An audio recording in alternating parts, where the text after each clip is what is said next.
Hola, ¿qué tal? Bienvenidos a su programa La Entrevista en su estación en línea Anchor.fm, transmitiendo desde Guadalajara, Jalisco, México, y conocidos en los siguientes podcasts como los periodistas Benito Castro, Joel Guacuja y Rafael Pliego Castro. Hoy hablaremos de temas interesantes en torno a lo político y comentarles que nuestra liga directa es Anchor.fm y nuestro correo electrónico es mol8916@gmail.com. Sí, también comentarles que nuestro teléfono es el 33 23 72 59 93 y bueno, sin más preámbulos, hoy tenemos una visita muy especial del gobierno de Guadalajara, nuestro buen amigo Miguel Zárate. Bienvenido, ¿cómo estás? Qué gusto saludarte, Rafa, Joel, Benito, encantado de estar aquí con ustedes, muy buenas tardes. Oye, pues mucho trabajo en el gobierno de Guadalajara, ¿verdad? Con Pablo Lemus ahora en esta administración. Ha sido un ejercicio muy interesante, pero también muy dinámico. La verdad es de que en este mes y medio de trabajo que llevamos, no hemos tenido ni chance de tener malos pensamientos. Ha sido todo rapidísimo, porque además de estar coordinando 5 direcciones que me toca en mi área, hay que estar trabajando de la mano con el presidente, generando contenidos, trabajando y haciendo los recorridos que empezamos por el centro histórico y que a final de cuentas nos mete en una dinámica a todas las áreas del municipio, donde los resultados esperemos que se estén viendo ya a través de acciones específicas que tienen que ver con la limpieza, donde empezamos en ese rubro, pero que tiene que irse desdoblando en otras actividades, desde la planeación, la rehabilitación, el poder acercar otro tipo de actividades en el centro histórico, como el tema del mariachi, como el tema de los bailables, como el tema de algunas actividades culturales, y también creo que lo básico, que es el poder generar corredores gastronómicos, empresariales, comerciales, etcétera, que le inyecten actividad al centro histórico de Guadalajara. ¿El Paseo Alcalde es una estrategia? El Paseo Alcalde es una estrategia que creo ha estado dormida por la pandemia, pero creo que es un proyecto que tiene todavía muchísimo que dar para la ciudad, y que lo que hay que dotarle es pues una serie de aderezos que sea mucho más atractivo, y sobre todo algo que creo que tiene que ir acompañado de toda esta dinámica es las posibilidades de generar vivienda para que tengamos vida en el centro histórico las 24 horas. Ese es el gran tema, perdón. ¿Qué hacer para que la gente se regrese al centro? Híjole, a vivir. Hacerlo atractivo, hacer las condiciones para que pueda caber distinto tipo de vivienda. No se trata de que nada más para un sector de la población. A final de cuentas tenemos que partir de las tradiciones de la gente que aún vive en el centro, y cómo se han cerrado las opciones para que sus hijos, sus familias tengan que emigrar hacia la periferia de la ciudad, porque es ahí donde han encontrado las posibilidades asequibles para encontrar una vivienda. Y necesitamos generar exactamente lo contrario, en que Guadalajara tenga las condiciones para poder tener una vivienda en renta o en venta, pero accesible a los distintos estratos que estamos compuestos en la sociedad de Guadalajara. Creo que eso es lo interesante y lo complicado, pero van encaminadas las acciones a poder llegar a eso. ¿Sería crecer para arriba? Porque ya ves que las fincas históricas no se pueden tumbar, no se pueden modificar. Yo creo que la ciudad tiene para todo. Hay lugares donde cabe la vivienda en desarrollos verticales, pero también tenemos un patrimonio cultural edificado que cada vez es menos, cada vez está en condiciones más, híjole, ¿cuál será la palabra? Desastrosas, ruinosas, olvidadas.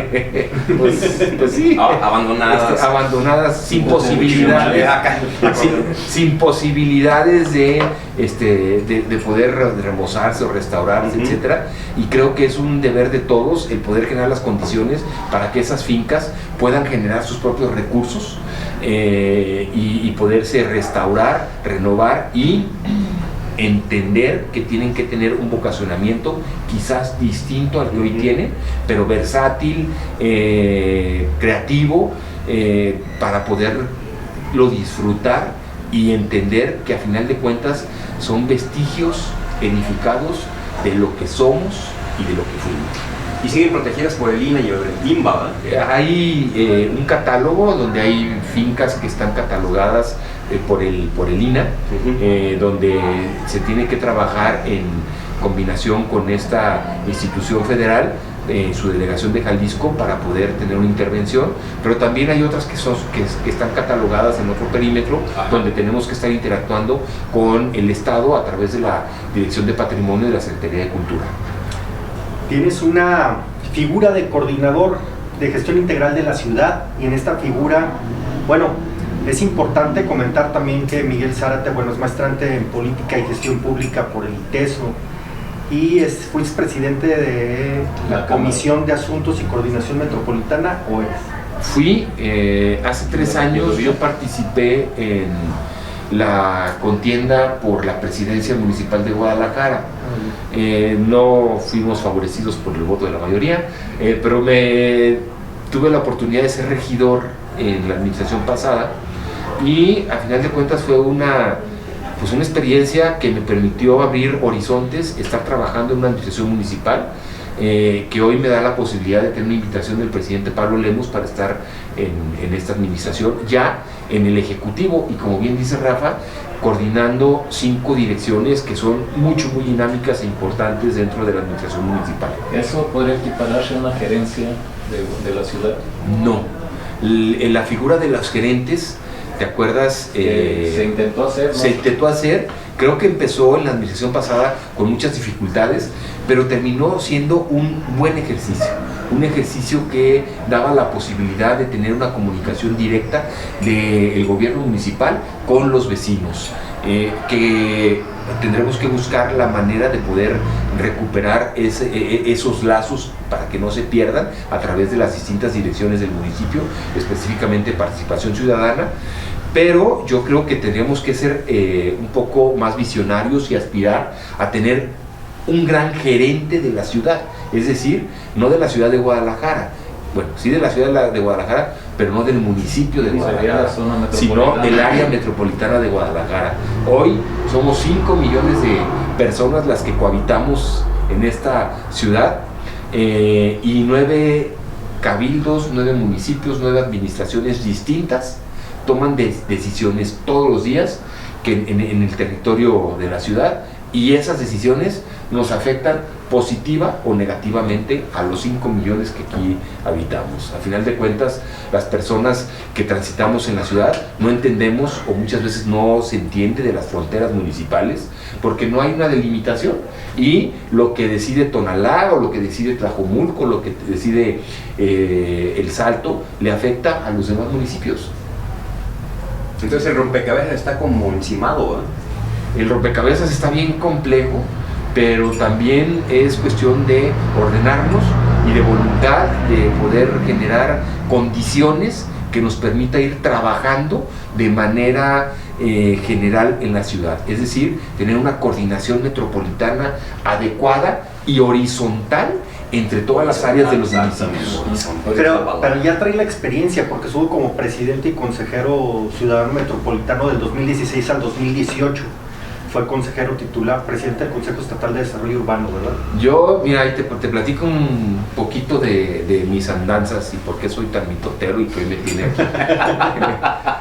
Yo empecé y me formo en la Cámara Mexicana de la Industria de la Construcción, en temas que tenían que ver con el sector de la construcción. Yo he sido constructor toda mi vida. Vengo de una familia de constructores, mi papá es constructor, es ingeniero civil, y entre la cal, la arena, el cemento, la varilla, los albañiles, las estimaciones, el correr por los recursos, el conseguir todo este tipo de cosas, me la viví toda mi vida. Entendemos, y gracias a esa profesión conozco casi el 100% del Estado, porque hacíamos escuelas, unidades deportivas y todo eso, y andábamos en eso. ¿Por qué digo que me formo en la Cámara de la Construcción? Porque empecé a participar ahí desde muy joven, luego me formé en Jóvenes Empresarios, que era un grupo naciente que pudimos llevar a nivel nacional con una iniciativa desde Jalisco, y empiezo a trabajar en distintos grupos de trabajo, valga la redundancia, que tenían que ver con distintas disciplinas. Los que se dedicaban a hacer escuelas, a hacer agua potable y alcantarillado, a hacer unidades deportivas, a hacer vivienda, a hacer obra privada, etc. Y a final de cuentas vas entendiendo cuál es la dinámica de cada uno de esos tipos de grupos y cuáles son sus problemáticas y cuál es su interacción con el gobierno. Ahí me tocaba ser el representante de la Cámara de la Construcción de los Constructores y hacer gestiones ante las 3 instancias de gobierno, la municipal, la estatal y la federal, de aquellos tiempos. Y nos enfrentábamos a la cerrazón de las personas y de los reglamentos que se tenían, y era un esquema de gestión para poder tener mejores condiciones.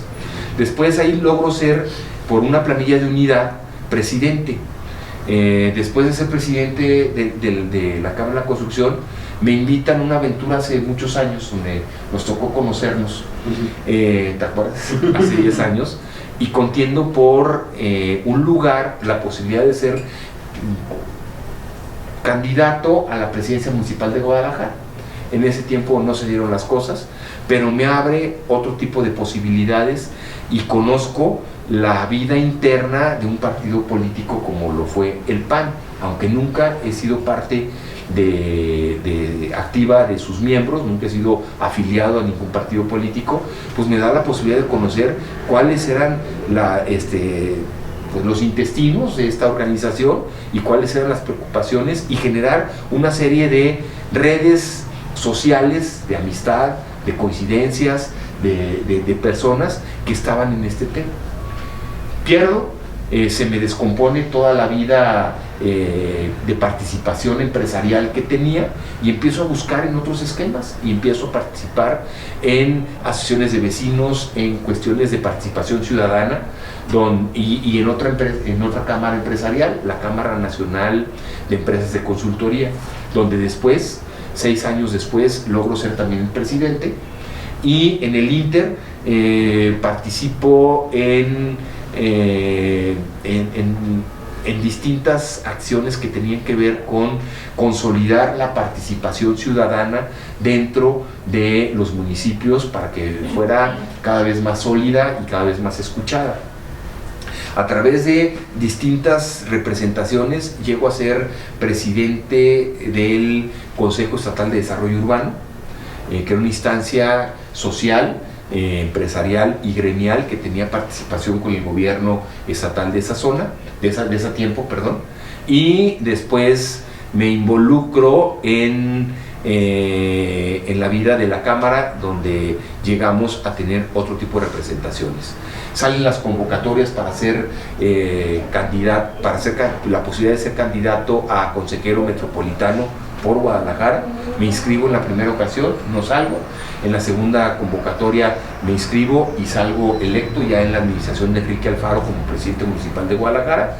Logro ser el primer presidente municipal, Rincos ya. Ahí vas. El primer presidente de... El que en PAN piensa. Sí, ¿verdad? Me traicionó el subconsciente. No, el primer presidente del Consejo Metropolitano de ese periodo. Y después me invita de nueva cuenta el PAN, pero ya sin una contienda interna, para poder ser su candidato hace 3 años a buscar la presidencia municipal de Guadalajara.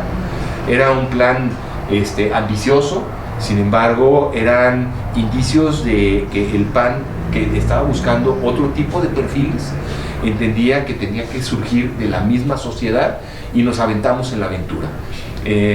Nos dio para poder estar en la regiduría, y de ahí pues ahora sí participando, y hoy con el honor de estar con ustedes platicando en estos micrófonos.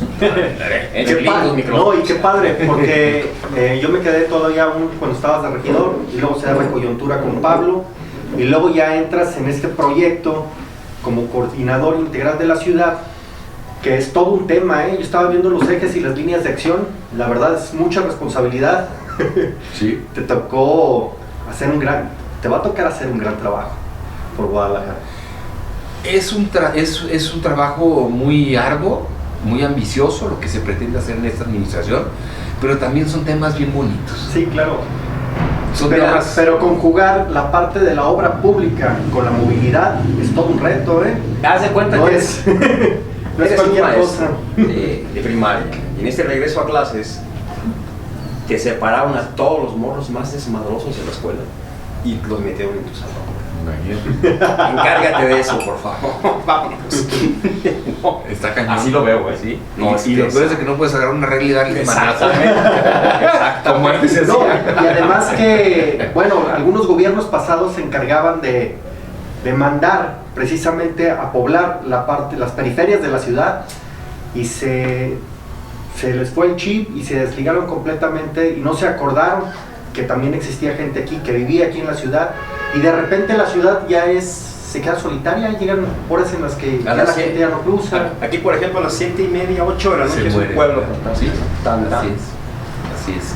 Me imagino que Y así. empiezan a salirse como sombras, ¿no? Sí. Los malandros y luego los indigentes. Pasó de ser habitable a comercial, totalmente comercial, ¿no?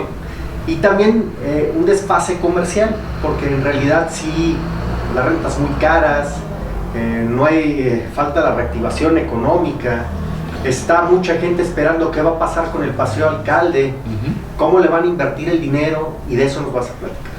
Hemos generado, desgraciadamente, a través de estas últimas 3 décadas por lo menos, entre la falta de planeación y acciones contundentes, lo que acaban de decir y describir perfectamente. Unos centros urbanos cada vez más despoblados, las periferias de la ciudad han estado cada vez más atiborradas de desarrollos donde muchas veces se generan polos de incertidumbre, de inseguridad, y que le cuesta mucho trabajo a los gobiernos el poder llevar los servicios.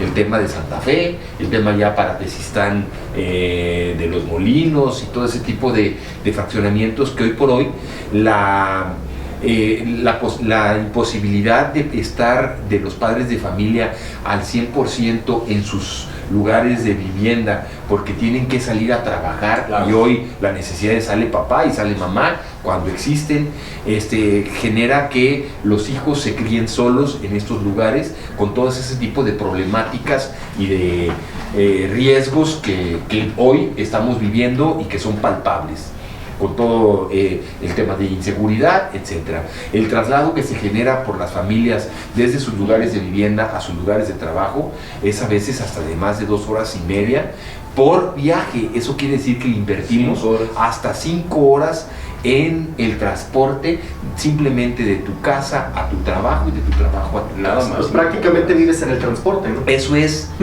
no es una calidad de vida, no es deseable para nada. Estás desatendiendo tu familia, te estás desatendiendo y a el ti, trabajo. Estás desatendiendo el trabajo, a tu familia, es decir, puras consecuencias negativas que hoy sufrimos en tráfico. Gracias a esos traslados tenemos avenidas como Colón, como López Mateos, como de Juárez, como 8 de Julio, como la de Adolf Horn también. La de Adolf Horn, es decir, las entradas a la ciudad atiborradas en las horas pico, donde se genera esto que ya decíamos, grandes, mucho tiempo. No, y no nos vamos a ir tan lejos, no tan lejos de la ciudad, sí. Aquí en cortito, La Paz y esta de Alcalde, ¿no? Ya, de hecho, ya es un cuello de botella al dar vuelta a mano izquierda, y ahí hora pico, que son de 2 a 4, ahí se concentra. Ya hay muchas partes de la ciudad que ocupan pasos a desnivel. Sí, sí. Y otro cuello de botella feísimo es aquí abajo también, La Paz y Comercio. ¿Dónde está la Proco? Es la Proco. Es la general, ¿no? La seguridad pública, ¿no? No, acá abajo. ¿Dónde? La calle Comercio y La Paz, donde das la vuelta y rumbo a la calzada de Independencia y atravesas al Monte de Piedad.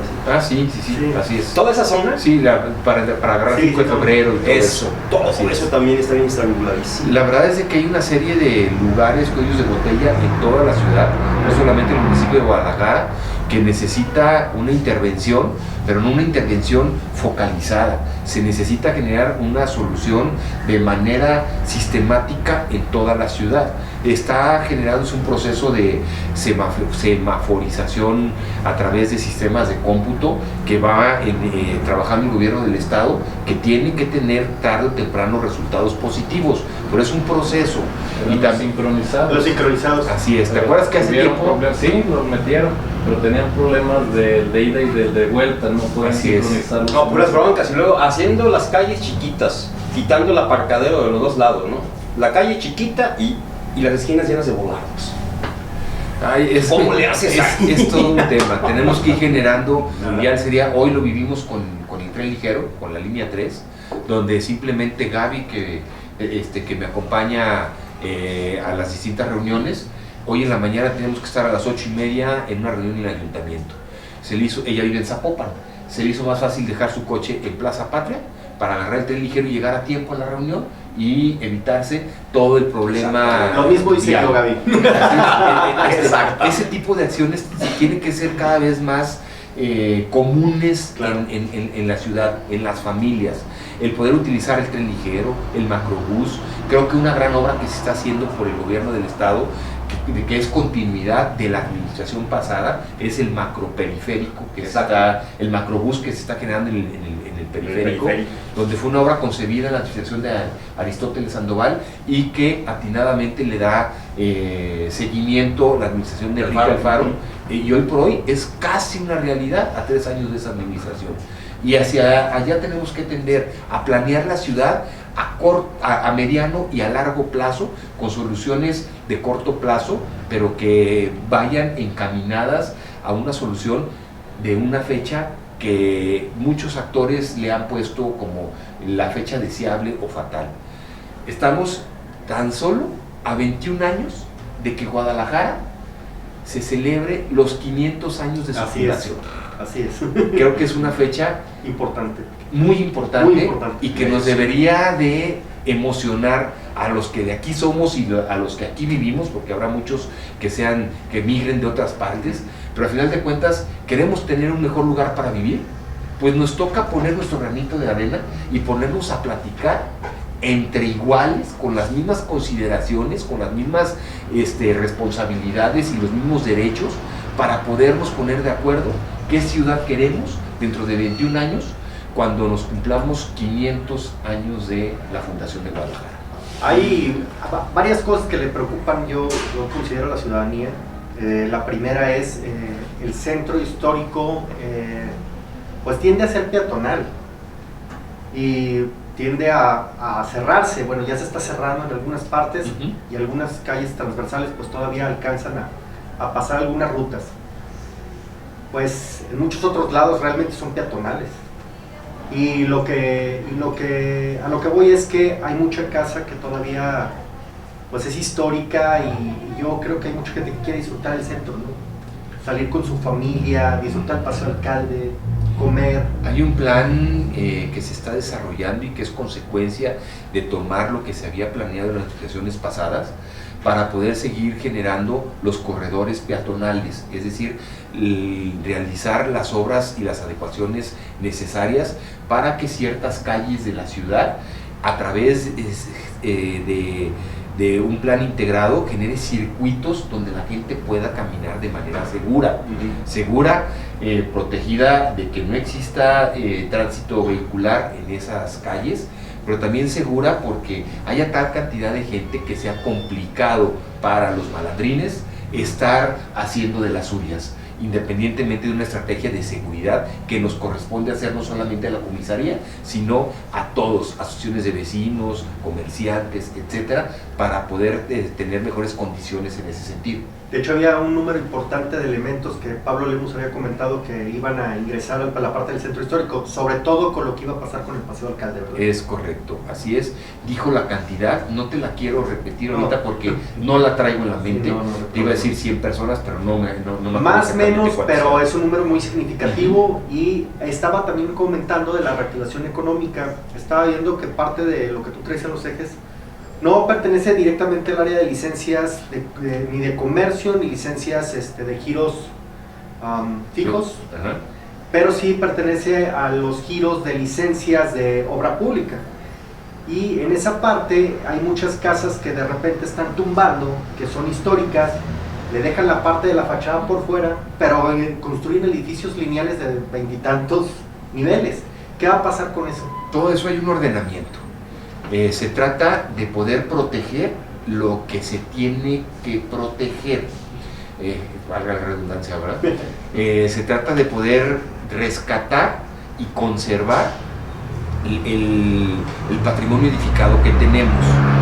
Hay un inventario, un catálogo de fincas que tienen estas condiciones. Se trata de rescatar ese catálogo y poder generar a través de una ficha todas las características que se tienen para que cualquier inversionista sepa qué se puede hacer en esa finca y en los alrededores, porque hay cosas que no nos permite la misma reglamentación. Por ejemplo, el tema de que en los espacios como el Instituto Cultural Cabañas, que es patrimonio mundial, sí, ya es de la unificado, humanidad. así es, hay un cono, un ángulo que genera un cono donde no puede haber edificaciones que lo rebasen. Es, por ejemplo, un ejemplo. Se trata de poder rescatar y seguir teniendo esa reglamentación vigente y adecuarnos, pero también generar la posibilidad de intervenir los lugares que se permitan de una manera creativa, rescatando lo que las mismas fichas nos digan. Hay fincas que se tienen que conservar al 100%, hay otras fincas que pueden tener algún grado de intervención, y lo que se trata es de poder generar las condiciones para que estos lugares puedan ser receptores de lugares creativos y de lugares que nos sirvan para poder rehabilitar el centro histórico que tenemos. Respetando las fincas antiguas. Así es. Porque ¿te acuerdas de Gabriel Casillas?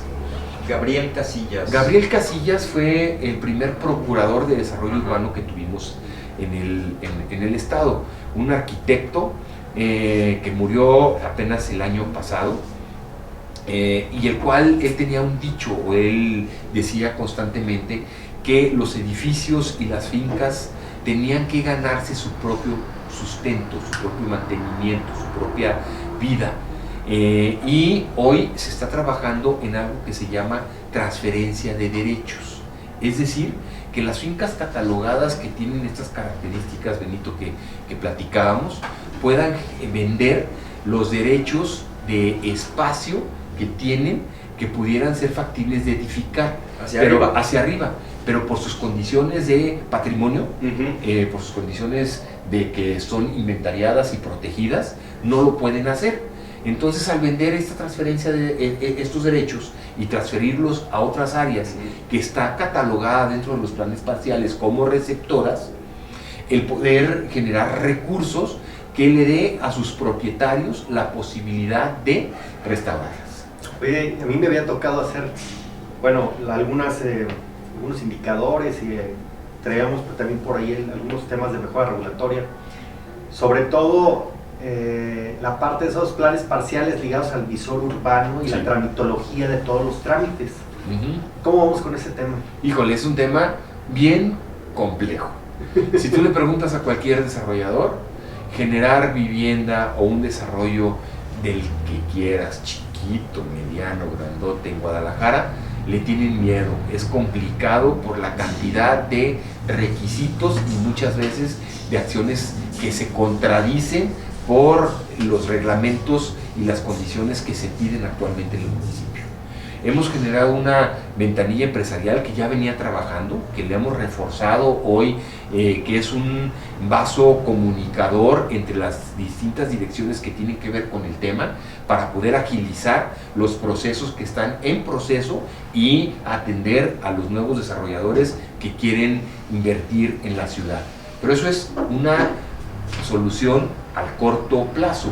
Lo que se está generando a través de la coordinación es la identificación con todas las direcciones correspondientes de los procesos y poder generar una mejora regulatoria efectiva para que a través de una plataforma digital en un futuro podamos generar cualquier tipo de permiso y todas las áreas que tienen que dictaminar sobre ese proyecto se puedan poner, hacer sus observaciones y que todo el mundo esté enterado con responsable, con fecha para poder acortar los tiempos de ¿Nueva plataforma ejecución. o la misma plataforma? Es la misma plataforma con nuevas atribuciones. Bien. El visor urbano yo creo que ha sido un acierto donde puedes verificar los usos de suelos de un predio, las fichas de estas fincas patrimoniales, es decir, creo que te da una serie de capas, una serie de información que es muy valiosa cuando quieres hacer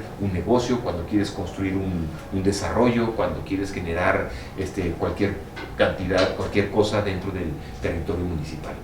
No desearte que hayas venido aquí a tu programa, La Entrevista. Esta es tu casa. Hay miles de temas que deberíamos de platicar. Rafa, Benito, el día que ustedes me digan, el lugar está padrísimo, está en una zona bien bonita, privilegiada. Ahorita Para lo vas mí a es un conocer, gusto. ahorita lo vas a conocer. No, agradecerte que estuviste aquí en la entrevista. Recordemos que la liga de la entrevista es anchor.fm, diagonal Rafael Medio Pliego, y sin más, Encantado, gracias. un gusto. Un gusto.